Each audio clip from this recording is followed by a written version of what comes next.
Okay, इस question में दिया है for a thin symmetric prism made of glass refractive index आपको दे रखा है 1.5, the ratio of incident angle to the angle of minimum deviation, ये आपसे पूछा है।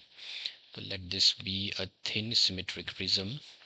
इसमें जो एंगल ऑफ प्रिज्म है उसको हम ले लेते हैं ए, और late this be the incident ray, normal, refracted ray, normal on the other surface, and then the emergent ray. तो ये है angle of incidence, this is the angle of emergence, ये है refracting angle at first surface and incident angle at the second surface. अब जो angle of minimum deviation है that is given by the formula mu minus 1 into A. आपका refractive index दिया है 1.5 minus 1 हो जाएगा 0.5 इंटू ए, इसको लिख लेते हैं ए बाई 2। ओके, ये मैंने निकाल लिया, एंगल ऑफ मिनिमम डिविएशन तो आ गया। अब मैं इसका मतलब आई को मुझे इन टर्म्स ऑफ ए निकालना, लेट दिस बी इक्वेशन 1। अब मिनिमम डिविएशन कंडीशन में होता क्या है, what is the minimum deviation condition.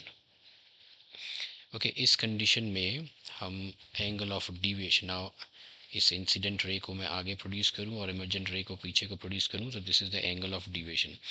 इसको हम बोलते हैं एंगल ऑफ मिनिमम डिविएशन। इस केस में this refracted ray becomes parallel to the base, angle of incidence हो जाता है एंगल ऑफ इमर्जेंस के इक्वल, और ये दोनों एंगल R1 और R2 दोनों इक्वल हो जाएंगे R। तो A इज इक्वल टू, अगर ये मैं क्वाड्रिलेटरल पकड़ूँ ये वाला, तो इसमें अगर हम एंगल सम प्रॉपर्टी लगाएं इस क्वाड्रिलेटरल में और इस जो ये जो ट्राइंगल है दिस वन इसमें, और दोनों को इक्वेट करें तो A इज इक्वल टू रहता है R1 प्लस R2।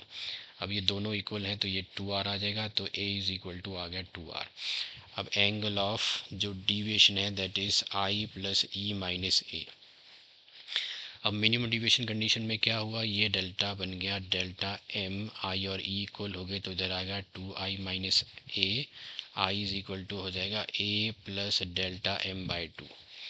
अब आपका डेल्टा एम आपको पता है, यहाँ पे देखो डेल्टा एम हमने निकाला था, this is A by 2, so this is A by two, so 3a by, इधर आ गया 4, तो ये आ गया एंगल ऑफ इंसिडेंस। तो मुझे रेशियो निकालना है angle of incidence, so angle of incidence by angle of minimum deviation, angle of incidence है 3a by 4, it has to be divide by angle of deviation which was a by 2। देखो angle of minimum deviation ऊपर था a by 2, so this becomes equal to a और a cancel हो गया, ये चला गया ऊपर 6 by 4 which is equal to 3 bye 2, so 3:2 is the ratio। 3:2 means second is the correct option here.